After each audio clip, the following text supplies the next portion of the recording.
Oiê, tudo bom? Eu sou a Mikan, Mika com 3 N's no final, e hoje eu vou responder as perguntas de vocês. Essa é mais uma edição do Responde Mikan, e para você participar dos próximos, mandar sua pergunta, é só ficar de olho nas minhas redes sociais que estão linkadas aqui na descrição. Dessa vez eu pedi para vocês mandarem perguntas sobre o tema estudos, porque a gente tá na época de volta às aulas. Então vocês podiam mandar perguntas sobre faculdade de jornalismo, estudo de idiomas, o que vocês quisessem. E esse Responde Mikan, como já virou tradição aqui no canal, tem o patrocínio da Samsung. Eu vou ler todas as perguntas de vocês no Samsung Galaxy Tab S5e, que além de ser super confortável de segurar, é ótimo para ajudar nos estudos. Com ele dá para fazer anotações durante as aulas sem precisar de vários cadernos. Dá para ler conteúdo extra, baixar livros, usar dicionários e consultar sites para pesquisas, por exemplo. Além disso, gente, ele é super levinho, então dá para levar para todo canto. Eu também gosto de usar ele com a capa teclado, que deixa ele ainda mais prático, fácil de anotar tudo que eu preciso e que também facilita para ver as séries e os filmes no tempo livre, né? Porque ninguém é de ferro. Se você quiser saber mais sobre o Galaxy Tab S5e, dá uma olhadinha aqui na descrição e bora pro vídeo.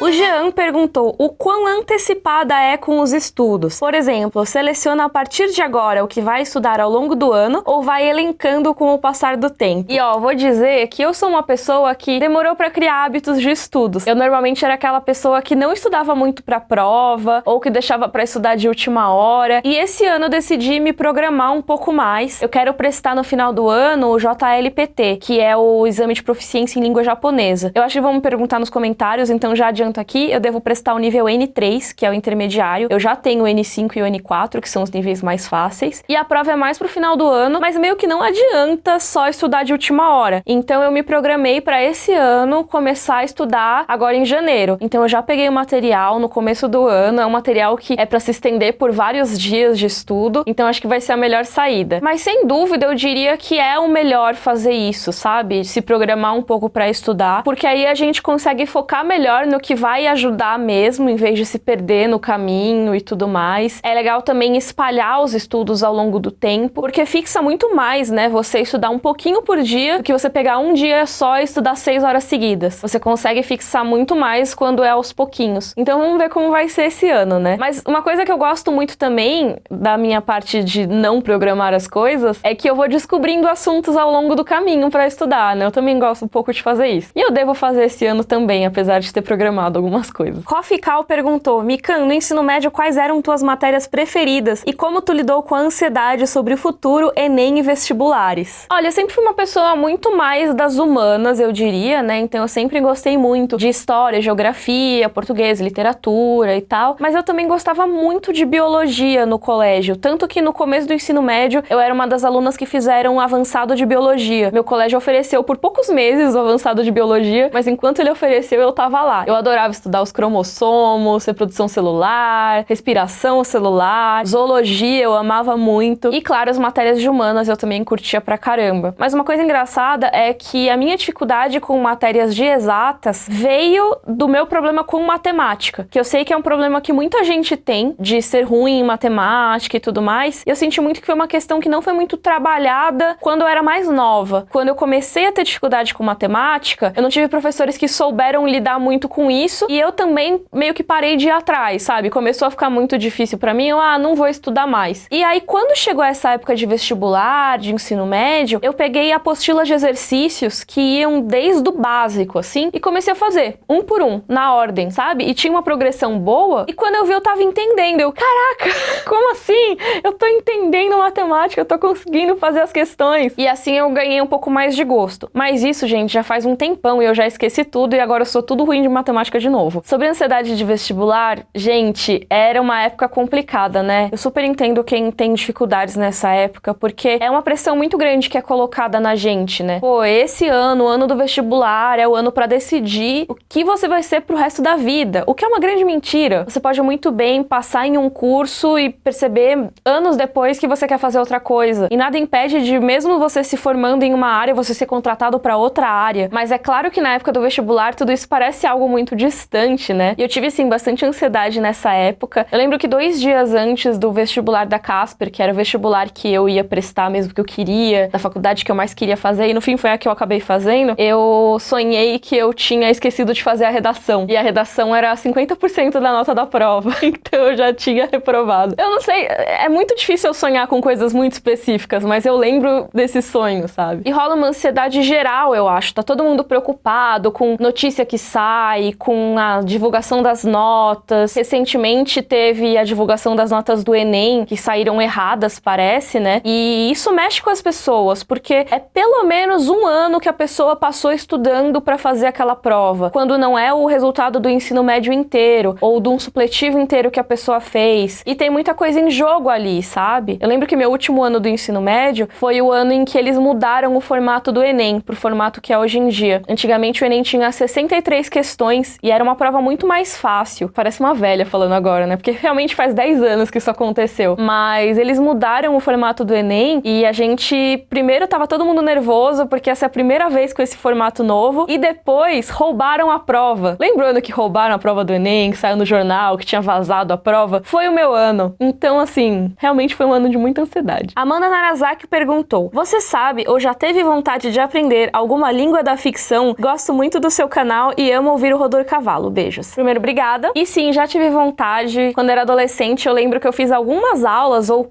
vi lições em fóruns e tal pra aprender Quenya e Sindarin, que são as línguas élficas do Senhor dos Anéis. Mas eu não aprendi muita coisa. E na época que lançou Avatar, o filme do James Cameron, eu lembro que eu fiquei muito empolgada com a língua Na'vi também. Ó, falando em idiomas, Mariana Morello perguntou: como resgatar o inglês após ter terminado o curso há bastante tempo e manter pelo menos o entendimento da leitura? Eu não entendi muito bem se você quer manter o entendimento que você já tem ou se você não lembra de nada e quer ter pelo menos o entendimento da leitura. Mas supondo que você já tenha um pouco de entendimento da leitura, eu recomendaria você ler mais em inglês. Porque quanto mais a gente lê, mais a gente se habitua ao idioma. E assim, não se prenda muito ao que você entende ou não entende. Porque muita coisa, quando a gente já tem um entendimento básico, muita coisa a gente consegue pegar pelo contexto. Então pega textos mais simples e tenta ver o que você entende, o que você não entende. Não fica nem consultando muito o dicionário enquanto você lê. Se você tiver muita dúvida em uma palavra específica que você ache essencial para compreender o que você tá vendo, aí sim olha no dicionário. Mas em geral, tenta pegar pelo contexto, porque aí você vai ter um entendimento melhor e você vai absorver mais rápido, sabe? Pelo menos essa é a experiência que eu tive muito jogando videogame ou lendo livros em inglês. Às vezes tinha uma palavra ou outra que eu não sabia muito bem a tradução pro português, mas lá naquele contexto eu entendia como ela estava sendo usada. E naquele momento é o que importa. Aí depois você pode olhar no dicionário e tal. Outra recomendação que eu tenho é que se você consegue entender um pouco de texto em inglês, é legal você começar a ver séries e filmes com a legenda em inglês, porque muitas vezes tem a opção Closed Captions, na maioria dos serviços de streaming eles costumam ter, e você consegue ver exatamente o que está sendo dito pelos personagens. Aí mesmo se a sua compreensão auditiva não for tão boa, você tá lendo o que tá na tela e você consegue ver a pronúncia que eles vão usar, e aí você treina várias coisas ao mesmo tempo. Fabrício 99999, um monte de noves, perguntou: com o nível de japonês que você tem, dá pra sobreviver no Japão sem um tradutor? Olha, é muito difícil eu dizer isso porque eu nunca tentei morar no Japão. E você passear, você ser turista e morar são coisas muito diferentes. Eu, como turista lá, sobrevivi numa boa. Na maioria das coisas, não precisava de auxílio externo nem nada. Mas é importante lembrar que eu não lidei com muita burocracia lá. Eu acho que morar em um lugar implica você ter que lidar muito com burocracia. Alugar uma casa, assinar um contrato, ir ao correio, abrir uma conta no banco. Todas essas coisas precisam de um vocabulário muito mais preciso do que o que eu tenho. O meu nível de japonês é um nível básico para intermediário. Eu consigo manter uma conversa, mas provavelmente não vai ser o suficiente para eu conseguir lidar com um caixa de banco, com uma entrevista de emprego, por exemplo. Então acho que eu não sobreviveria a longo prazo. Mas sobreviver se for no sentido de pedir informações, passear, fazer amizades, trocar uma ideia, pedir num restaurante. Esse tipo de coisa eu consigo fazer numa boa por lá. Jefferson Mariano perguntou: quais cursos técnicos ou em faculdade que você fez? Fez algum voltado a youtuber? Quando eu fiz faculdade, nem existia o termo youtuber. Eu fiz faculdade de jornalismo e o YouTube já existia. Já existiam youtubers, mas sem esse termo. Acho que o Felipe Neto já fazia vídeo, o PC Siqueira e alguns gringos já faziam sucesso no YouTube e tal. Mas não existia o termo youtuber. Surgiu enquanto eu tava na faculdade ainda. Então não, eu não fiz nenhum curso voltado a YouTube. YouTube. A Bárbara Lopes perguntou: Mica, tô com dificuldade de concentração. Você usa algum método pra ajudar? Sim, e eu acho muito complicado hoje em dia porque a gente tem muitas distrações, né? Eu acho que a primeira coisa que eu aprendi a fazer nesses últimos tempos é desligar as notificações enquanto eu estiver fazendo alguma coisa. Eu acho que isso já ajuda pra caramba. E outra coisa que eu gosto muito de fazer é usar o tal do método Pomodoro, que você fica 25 minutos focado em uma tarefa, aí depois você para 5 minutinhos pra fazer o que você quiser. Pode ser tomar uma água, descansar, se quiser olhar se tem notificações aí pode, pra não ser uma pessoa que faz várias coisas ao mesmo tempo, sabe? Eu sinto que a gente tem essa tendência ultimamente a fazer várias coisas ao mesmo tempo, e é legal tentar pelo menos um pouquinho por dia focar por alguns minutos e não tentar fazer várias coisas enquanto isso. Então, eu quero ler esse texto, vou tentar colocar aqui, desligo as minhas notificações, coloco um timerzinho, 25 minutinhos, leio o texto, tô aqui tranquila. Quando o timer acaba, faço uma pausa, depois eu volto. Isso pra fazer listas de exercícios, até pra ler livros. Hoje em dia a gente se distrai tanto que é legal parar e focar um pouquinho, ficar só olhando aqui rapidinho e voltar depois. Pode parecer muito estranho nos dias de hoje dizer isso, mas eu percebi que funciona muito pra mim. O RW Natan fez várias perguntas em uma só, tá? Eu trapaço isso aqui, hein? Eu vou ler só o comecinho, que ele pediu pra falar sobre a confusão de aprender 2 idiomas. E eu tenho uma história ótima sobre isso, que é quando eu tava estudando japonês e francês ao mesmo tempo. Eu não sei o que aconteceu na minha cabeça que bugou completamente, assim. Eu acho que eu ligava uma chavinha de língua estrangeira e aí os dois vinham na minha cabeça. Então o professor de francês falava alguma coisa, você ia responder oui, eu respondia hi, que é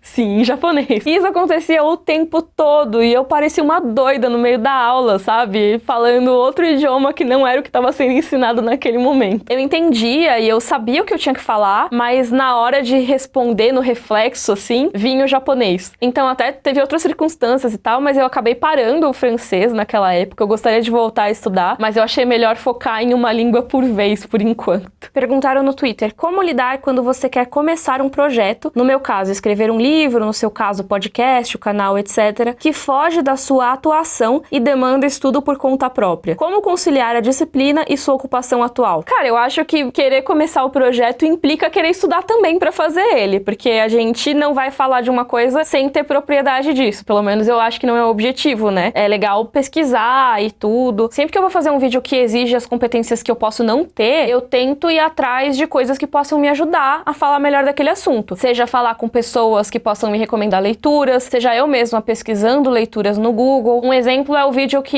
eu lancei faz pouco tempo aqui no canal sobre design feio, que era um assunto que eu queria muito dar a minha opinião, mas eu não sabia no que eu embasava a minha opinião. E aí eu preciso ler sobre isso. Então o que eu fiz? Eu mandei uma mensagenzinha pra senhora Flávia Gazi e mandei pra ela, Flá, me ajuda, preciso de leituras sobre esse assunto. Eu preciso entender melhor. Ela me recomendou um artigo que foi um ótimo ponto de partida. Então eu acho que é isso. Eu acho que se a gente tem interesse em fazer alguma coisa que não compete à nossa área, a gente tem que ir atrás de estudar sobre. Normalmente o estudo vai ser por conta própria mesmo. E aí como conciliar também entra na parte de querer ter um projeto. Por que você quer ter esse projeto? Se você quer fazer, é legal você já contar o tempo que você vai ter que estudar pra fazer ele. Lord Peterson perguntou, qual área do jornalismo você queria seguir quando fez a faculdade? E como você tem usado sua formação hoje no trabalho? Essa de como eu uso a formação, eu acho que eu já respondi em alguns vídeos. Eu falo bastante que a faculdade de jornalismo, ela me ajuda muito na questão da curiosidade ativa, de querer pesquisar sobre tudo e saber mais sobre tudo e tal. Mas eu acho interessante falar sobre a área que eu queria seguir quando eu entrei na faculdade, porque eu acho que vocês não adivinhariam. Inclusive, enquanto eu não respondo, digam aí nos comentários qual área que vocês acham que eu gostaria de seguir em jornalismo quando eu entrei. Disseram? Deu tempo? Então tá. Quando eu entrei na faculdade de jornalismo, vai fazer 10 anos, né? Eu tinha como objetivo, primeiro de tudo, trabalhar em jornalismo impresso, ou seja, jornal ou revista. E eu lembro que eu falava assim, jornal ou revista, no máximo internet, mas rádio, TV, essas coisas, só se me pagarem muito bem, porque eu não quero, não faço questão. Que era aquela coisa, porque quando você fala que vai fazer faculdade de jornalismo, hoje em dia já não é tanto assim, mas era muito comum perguntarem, você quer trabalhar na Globo? Porque acham que fazer jornalismo é você apresentar o Jornal Nacional. E assim, existem 1000 outras coisas que dá pra fazer com o curso de jornalismo, mas eu já dizia isso, sabe? Eu falava, não quero TV nem rádio. Primeiro, paguei minha língua aqui, porque